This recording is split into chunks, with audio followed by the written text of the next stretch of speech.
usually quote p-values to more than 2 decimal places anyway. So in here, 0.23. Okay, big p-value. So you wouldn't be saying that there was any difference between those proportions if you were asked, which you have to know. Okay, number 5. Sorry, page 5. Question 3. Two-way analysis of variance. Sorry? Oh, there's a 2 gig maximum file size.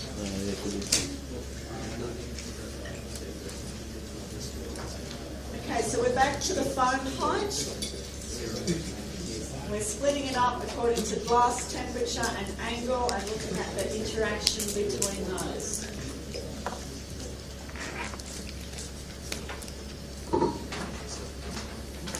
So we have, question 1 says, the p-value of 0.837 tells us that. So here we have 0.837. There it is.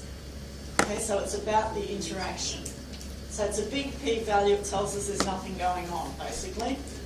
Okay, so p-value of 0.837. Now, if I'm looking at the interaction, and I was hoping to get all 2 marks, I'd be saying, I'd mention the word interaction, but I wouldn't leave it at that. I would explain in some sense what that means.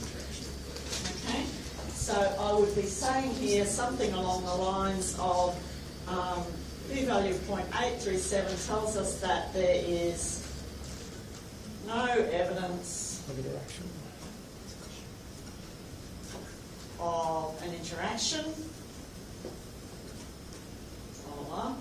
i.e. the expected difference in my main variable, foam height, okay, i.e. the expected difference in foam height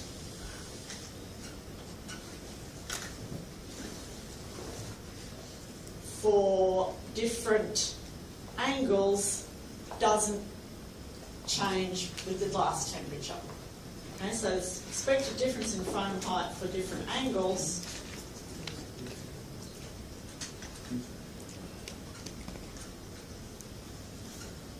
does not change with or is not affected by,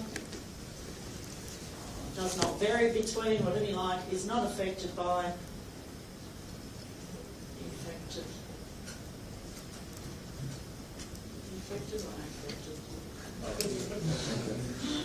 by glass temperature. Okay?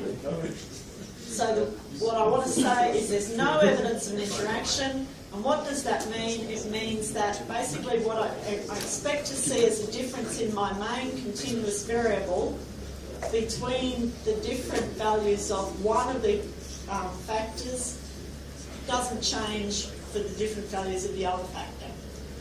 It's not altering. Okay? P-value of 0.541. So which is that? That's the glass temperature.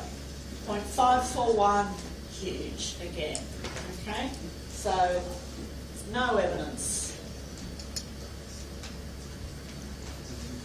No evidence of a difference in expected foam height for different glass temperatures.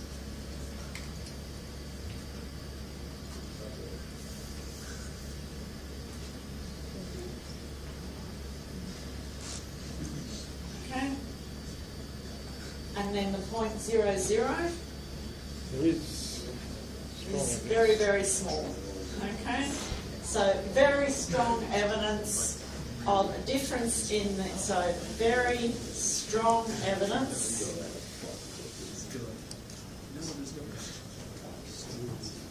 of a difference in same thing, expected foam height. Based on angles. For different angles. With different angles, or for different angles, or something like that. Oh, hang on, I've left something out of each of these. I'll go back to it for different angles. Now, in both of these, you should also say when averaged over the other variable. Okay, so this is saying that there's no evidence of a difference in expected foam height for different glass temperatures when I average over the angle. I think that should have been in our report. And this one is saying that there's very strong evidence of a difference in expected foam height for the different angles when I average it over the glass temperatures.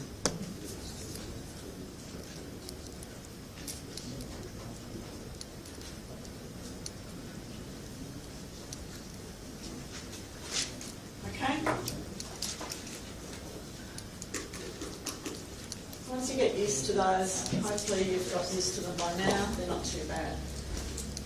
Comment briefly on plot A. A sentence or two should suffice. Okay, there's plot A. The main thing you usually look at in plot A is this bit here that's almost too small to read. But what is plot A about? It's about testing for equal variance, okay, which is one of the assumptions of the ANOVA. So, p-value's huge, variations looking pretty constant. So, I'd say that there's no reason to be concerned about the assumption of constant variance. That will satisfy me. No reason for concern about the assumption of equal variances.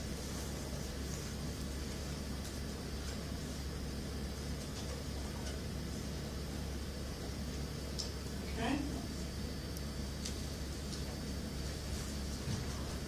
Question 6, comment briefly on plot B. So, plot B. Plot B is testing the other assumption, the one about the normality of the residuals. And you're looking for roughly a straight line sort of thing. Okay?